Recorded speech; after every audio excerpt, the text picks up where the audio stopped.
জুলাই ঘোষণা করার সময় তো অনেক ঠান্ডা মাথায় বুদ্ধি গিয়ে লিখছে, আর ওটি ইচ্ছা করে লিখছে না বুঝে লিখছে আমি যাই না, কিন্তু কিন্তু লিখছে তো, বলছে তো এটা যে জাতির কাছে বলছে এটা সাংবিধানিক সরকার। যদি সাংবিধানিক সরকার হয় আপনাকে ভাই সংবিধান মানতে হবে। আয়োজন করা এই অন্তর্বর্তী সরকারের জন্য কতটা চ্যালেঞ্জের হতে পারে? তবে জামাতকে বুঝতে পেরে তারা তাদের নানা কর্মকাণ্ড তারা কি বলেছে তারা নির্বাচন করবে না, সেটা বলেনি, কিন্তু ফেব্রুয়ারিতে নির্বাচন হবে না। দেখেন যদি এনসিপিকে বাদ দিয়ে নির্বাচনে যায় খুব একটা প্রভাব পড়বে না, যদি জামাতকে বাদ দিয়ে নির্বাচনের কথা ভাবা হয় তাহলে এই নির্বাচন অর্থহীন হয়ে যাবে।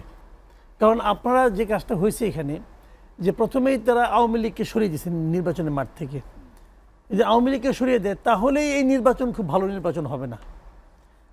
ভোট হবে, লোকজন যাবে শান্তিপূর্ণভাবে, এটা তো 2014 সালেও শান্তিপূর্ণভাবে হয়েছে, তো কী আসে যায়? 2018 সালের নির্বাচনে তো কোনো মারামারি হয় না ভোট কেন্দ্রে, কিন্তু নির্বাচন কি হয়েছে? হয় নাই, তো ওটাকে আমরা নির্বাচন বলি না আমরা ওগুলিকে। তো দেশের একটা বড় অংশকে আপনি বাদ রেখে নির্বাচন করলে সেই নির্বাচন ভালো নির্বাচন হবে না। কিন্তু তার মধ্যে যদি আবার জামাতও না থাকে তাহলে নির্বাচনই হবে না বেসিক্যালি, এটা হলো রিয়েলিটি।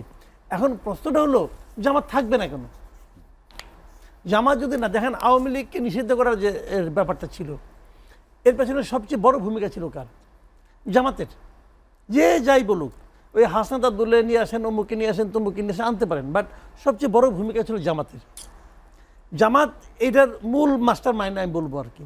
তো ঠিক আছে, এখন যদি এইবারে নির্বাচনটা না হয় ঠিকঠাক মতো, তাহলে জামাতও যদি না যায় তাহলে কিন্তু জামাতের জন্য এটা একটা ড্যামেজিং ব্যাপার হয়ে যাবে। কাজে জামাত যে কোনো কিছুর বিনিময়ে আপনি নিশ্চিত থাকেন তারা এই নির্বাচনে যাবে। কাজে জামাত যাবে না এটা ভাবার কোনো কারণ নাই। জামাতে এখনও বলে নেই একবার আমি নির্বাচনে যাব না, কোনো শর্তও দেয় নাই। তারা পিয়ার পদ্ধতি নিয়ে আলোচনা করছে, তারা বলছে যে পিয়ার পদ্ধতি নিয়ে তারা রাজপথে থাকবে, এটা তো কোনো আপত্তি নাই। রাজপথে তো আপনি যে কোনো কিছু নিয়ে থাকতে পারেন, কিন্তু নির্বাচনের সমস্যা নাই। জামাতের কোনো একটা লিডারের পর্যন্ত বলে নাই যে পিয়ার পদ্ধতি না হলে আমি নির্বাচনে যাব না, বলে নাই। আমি এটা খুব ঠান্ডা মাথায় খেয়াল করে দেখছি।